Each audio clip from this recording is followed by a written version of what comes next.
제가 느낀 거는 내가 있을 곳은 저기구나. 강 변호사 제가 되게 아끼는 후배인데 그런 사람인 줄 몰랐거든요.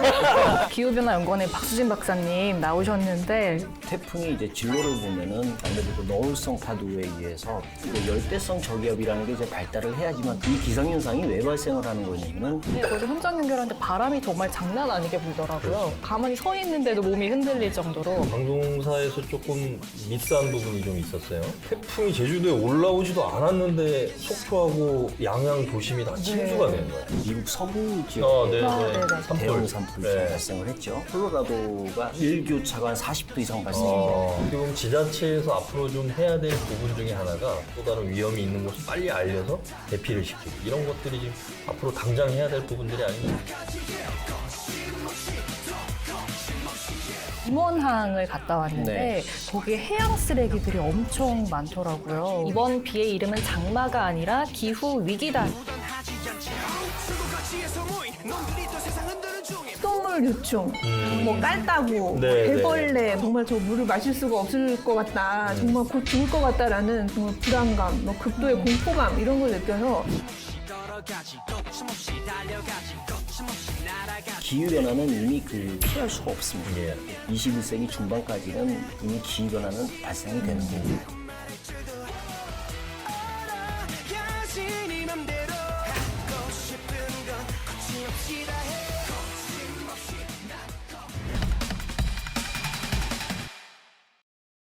오랜만에 지금 강원 기자회견 문이 다시 열렸습니다. 변호사님 잘 지내셨어요? 네, 안녕하세요. 정말 오랜만에 나왔고요. 네. 저는 꼭 나오고 싶었어요. 그래서 제가 또 우리 강원 기자회견에 또 큰 애정을 가지고 있지 않습니까? 네. 그래서 제가 안 나온 방송들 다 챙겨봤거든요. 제가 느낀 거는 내가 있을 곳은 저기구나. 저는 아직 건재하다. 이거를 오늘 좀 보여드리고 싶어서 세계 변호사님이 변호사님 자리를 엄청 노리고 계시더라고요. 호시탐탐 놀고 있다. 뭐 이런 얘기를 들었는데 강 변호사 제가 되게 아끼는 후배인데 그런 사람인 줄 몰랐거든요. 저희도 또 태풍 특보하느라 그렇죠. 뭐 코로나에 뭐 여러 가지 정신이 없었죠. 저희는 뭐 어떻게 지내는지 국장님 말씀해 주시죠. 저희도 뭐 일단은 강원 기자회견이 코로나19가 지금 또 확진자가 많이 급증을 하다 보니까 저희가 한 2주 정도 휴방을 했는데 그러니까 방송국들도 상당히 그런 부분에 대해서 조심하고 저희도 그래서 사전에 문진까지 다 하고 이렇게 지금 진행을 하는데 저희도 이건 그래도 또 방송해야 될 건 해야 되니까. 네. 예. 또 코로나 상황에 태풍까지 왔잖아요. 그렇죠. 그래서 뭐 현장에 취재 기자들이 막 나가고 네. 그래서 지금 취재 요정님 알아누워 계셔가지고 안 나오시는 거 아닌가요? 네. 태풍의 직접적인 영향권에 들어가기 하루 전인 지난 2일 밤 이곳 양양 지역에는 현장 취재 기자들이 뭐 비바람 맞으면서 현장에서 또 생생한 태풍의 상황들을 전달을 해주려고 고생들을 좀 많이 했는데 이맘때 되면 뭐 예를 들어서 6월 말에서 7월 사이에는 보통 이제 장마 관련된 리포트 하고 그 지나면 여름 피서 얘기하고 그 다음에 이제 태풍으로 넘어가는데 장마가 너무 길어져가지고 네. 거기다가 뭐 이미 코로나 상황 때문에 상당히 좀 긴장해 있는 와중에 장마가 길어요. 장마가 아니에요. 뭐 철원 같은 데는 3일 만에 1000mm가 왔으니까 네. 1년 내릴 비가 며칠 만에 다 온 거죠. 그래서 한국기후변화연구원의 박수진 박사님 나오셨는데 인사 한번 해주실까요? 네, 안녕하십니까. 한국기후변화연구원의 박수진입니다. 네. 저 이렇게 또 불러주셔서 고맙다는 말씀드리고요. 우리 국장님을 한 두세 번 뵌 것 같은데 네. 뵐 때마다 이게 모두 다 회의석상에서 뵀어요. 예. 이 기후변화가 네. 또 연관되는 게 또 직접적인 이제 기후변화 연관하면 이제 재난재해인데 아무래도 이 재난재해하면 약간 좀 무거운 주제를 가지고 그렇죠. 얘기를 나누다 보니까는 좀 이렇게 만나 뵐 때마다 이렇게 좀 마음이 많이 좀 무겁다라고 좀 먼저 좀 말씀을 드리겠습니다. 그리고 올해 그 집중호우나 태풍 이런 거에 비해서 좀 수재민들이 좀 많이 발생을 네. 했는데 먼저 좀 이런 분들한테 좀 따뜻한 좀 위로의 말씀을 먼저 좀 전해드리고 싶습니다. 네. 오늘 준비를 많이 해서 오신 것 같아. 멘트가. 박사님도 고정 생각하고 오신 건 아니죠? 불러주시면 네네네. 방금 말씀해주신 것처럼 이번 태풍에 좀 도민분들의 피해가 좀 컸어요. 네. 저희도 뭐 여러 가지 전해드렸는데 변호사님 뭐 뉴스 보시면서 좀 어떤 생각 드셨어요? 요즘 뭐 장마, 뭐 태풍, 산사태, 뭐 이렇게 또 바이러스까지 요즘에 정말 힘든 삶을 살고 있잖아요. 네. 그래서 한치 앞을 내다보기 힘든 것이 우리네 인생이 아닌가. 그래서 뭐 무병장수를 기원한다기보다는 하루하루 열심히 행복하게 살자 이런 마음으로 계속 살고 있어요. 너무 불안하니까요. 네, 맞습니다. 그렇죠. 저 취재를 갔잖아요. 한번 평창에서는 마이삭 때 그렇죠. 다리가 끊겨가지고 거기를 갔었는데 거기서 현장 연결하는데 바람이 정말 장난 아니게 불더라고요. 그렇죠. 가만히 서 있는데도 몸이 흔들릴 정도로 그래서 다리가 끊겨서 뭐 송정교 의인까지 나왔었죠. 아, 숨은 그렇죠. 영웅 나오시기도 했죠. 그 다리 끊긴 거 차 막는다고 통행을 막으면서 인명피해 막으신 분도 나오고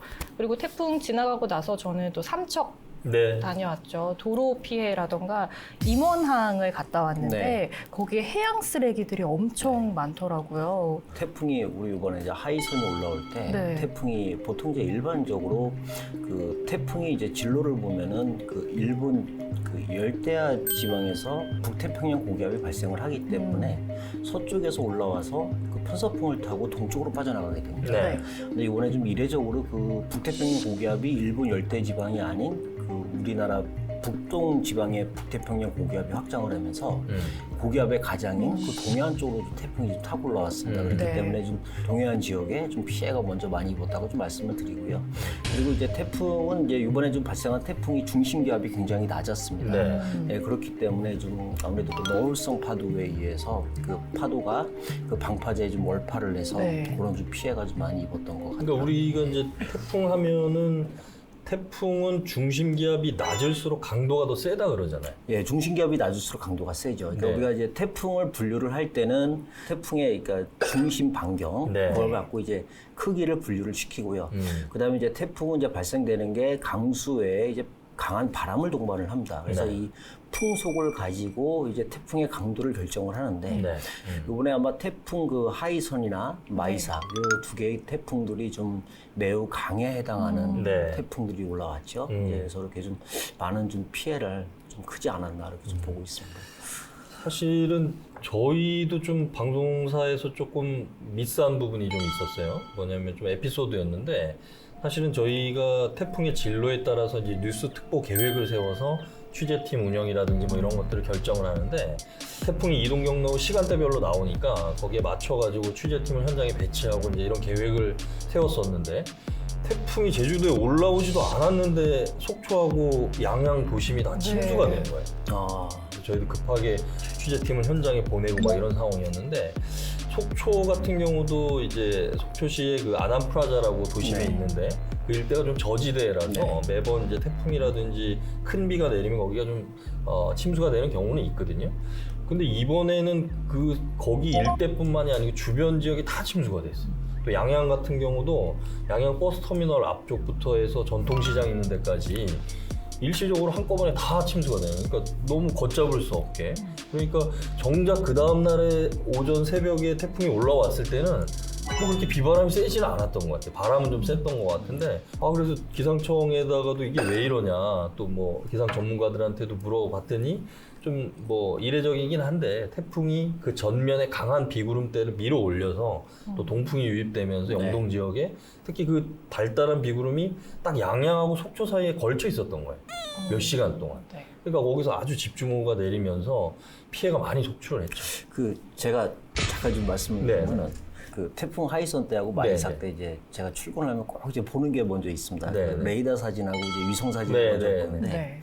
그 레이더하고 위성 사진을 보니까 여기 이제 태백산맥이죠. 네. 이쪽이 비구름이 딱 정체가 돼 있어갖고 예, 거기서 계속 장시간으로 좀 정체가 돼 있더라고요. 네. 그리고 이제 레이더 사진을 보니까 그쪽이 이제 빨갛게 나타나면서 네. 굉장히 그 강한 집중호우가 예. 그 지역만 좀 집중호우가 좀 굉장히 좀 강하게 좀 내렸다고 좀 말씀을 드리고 그 이제 우리가 이제 통상적으로 강수가 발생을 하게 되면 이제 비구름의 형태가 약간 넓게 분포가 됩니다. 네, 네. 그래서 비구름이 그 지역에 제가 지금 말씀드린 그 태백산맥을 이제 기점으로 해서 그 지역에 비구름이 정체가 되어 있으면서 그 나머지 인근이 뭐 영월이나 이런 지역들은 또 오히려 깨끗하게 네. 화면이 나타나더라고요. 그래서 좀 요번 비가 좀 굉장히 좀 약간 좀 집중호우적이면서 약간 좀 국지적이었다. 그렇죠. 네. 그렇기 때문에 좀 아무래도 좀 피해가 좀 많지 않았나 이렇게 맞습니다. 생각했습니다. 예. 네, 그래서 한 환경 단체가 이번 비의 이름은 장마가 아니라 기후 위기다라는 해시태그 운동을 했다고 해요. 그러니까 이렇게 긴 장마 그리고 짧은 시간에 어마어마하게 퍼부는 이런 국지성 호우가 좀 기후 위기 때문인 건지 정말 좀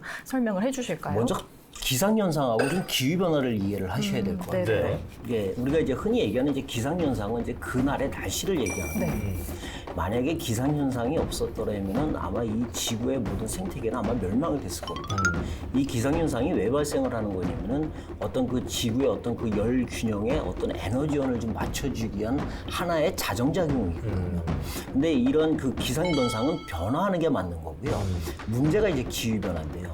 최소 30년 이상의 어떤 그 변화를 나타낸 걸 우리가 이제 기후변화라고 정의하고 있는데 네. 기상현상은 변화하는 게 맞는 거고요. 그다음에 기후는 지속이 되는 게 맞습니다. 이게 맞는 건데 요즘 최근 그 3년 들어서 어떤 그 기상들의 어떤 패턴 현상들을 보면은 예. 이런 좀 기후 변화의 징후인 그 극한 기후라고 얘기하죠. 극한 기후나 이런 좀 이상 기후의 징후들이 좀 많이 나타나고 있다 좀 말씀을 드리겠습니다. 그래서 최근 3년 동안의 좀 트렌드를 보면은요. 2018년도에 잘 아시겠지만은 6월 25일부터 한 7월 한 달 동안까지 약 한 25일 동안 네. 폭염일수를 기록했고요. 그다음에 홍천 지역의 기상 관측 사상 이래 41도라는 또 기록을 했고요. 네. 그렇죠. 그리고 2019년도 또 잠깐 말씀을 드리면 우리나라에 평년적으로 발생되는 태풍의 개수가 한 3개 정도가 영향을 주고 지나갑니다. 근데 2017년도에 7개의 태풍이 발생을 해서 영향을 주고 갔고요. 네. 피해가 많았고 그다음에 올해죠. 올해 54일이라는 최고의 그 장마일수를 좀 기록을 했고요.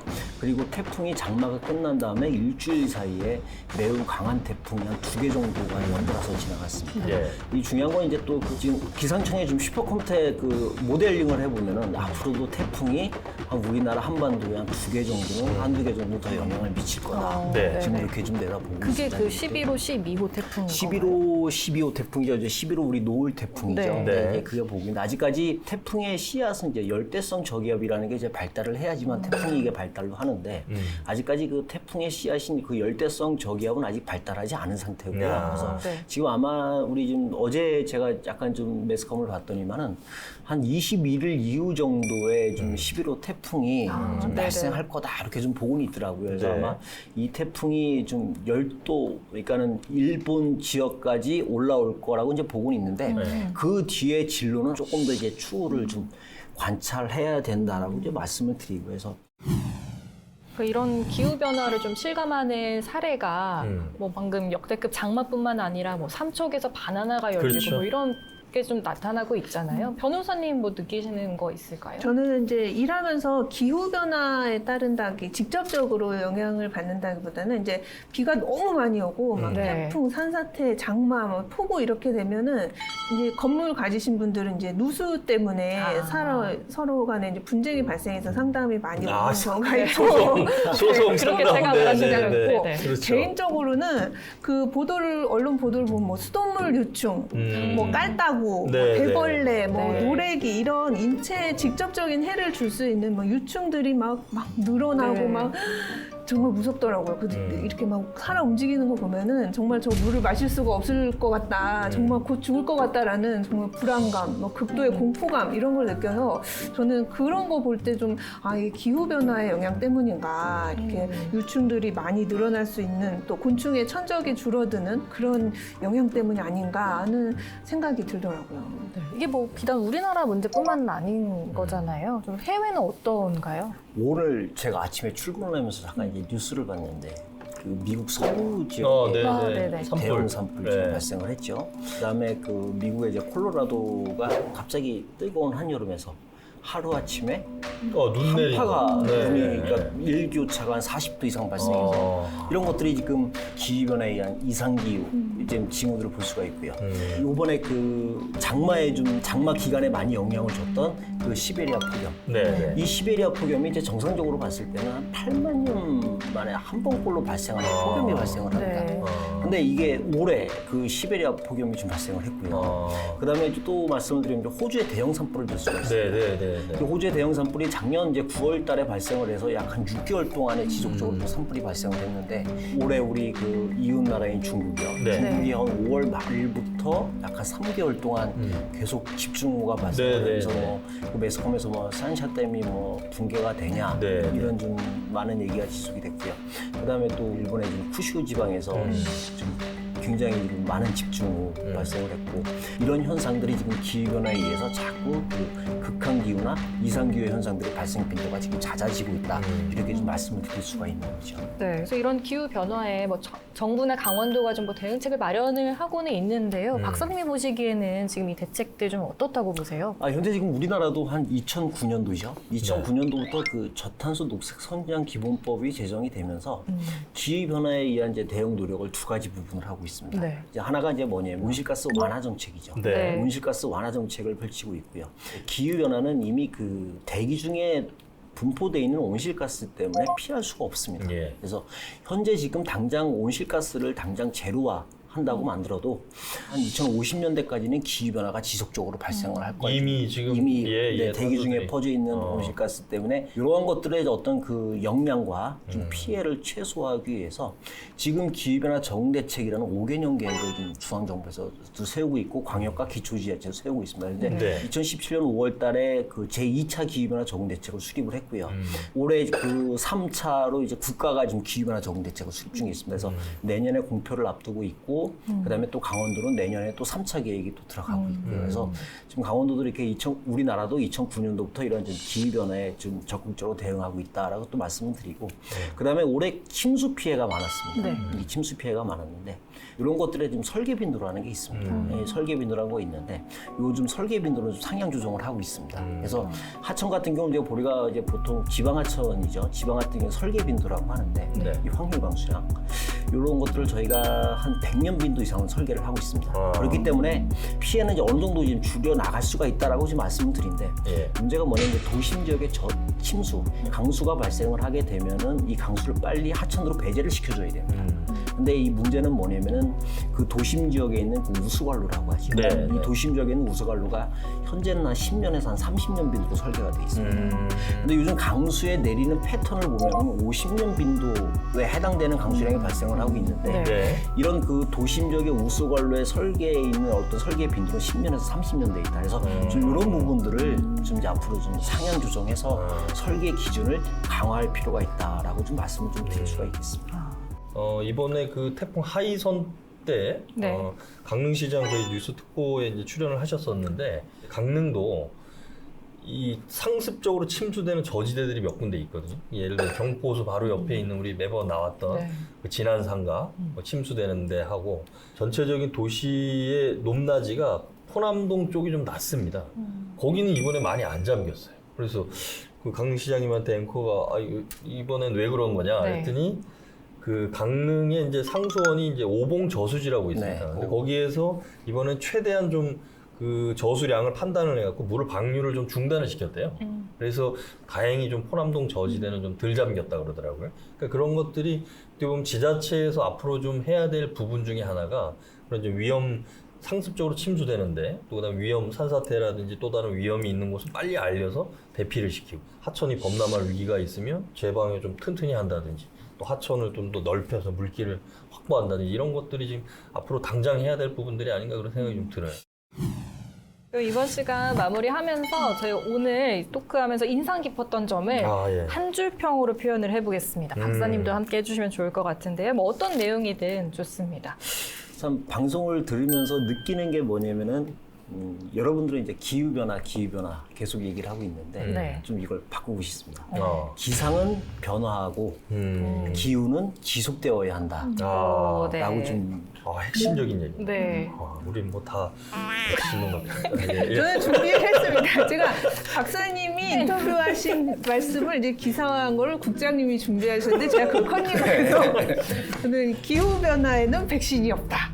오늘 말씀하지 않았는데 예. 좋은 말씀이죠. 네. 저는 늦었다고 생각할 때가 진짜 너무 늦었다. 그래서 미리미리 일상에서도 뭐 일회용품 사용 줄이고 그런 것들을 좀 일상에서도 하면서 해야지 되지 않을까. 그렇죠. 기후변화 맨날 얘기하면 그 얼음 녹은 북극에 있는 북극곰 얘기 많이 하잖아요. 뭐 이렇게 뭐 야위어가지고 막 이런. 북극곰이 문제가 아닌 것 같아요. 네. 기후변화에 대한 우리 공감대를 넓혀가는 노력, 남의 얘기라고 생각하지 않는 노력이 필요한 거 아닌가. 이렇게 좀 생각해요. 속 시원하게 할 말은 하자. 강원도 열혈 기자들이요. 눈치 보지 말고 강원 기자회견으로 모이세요.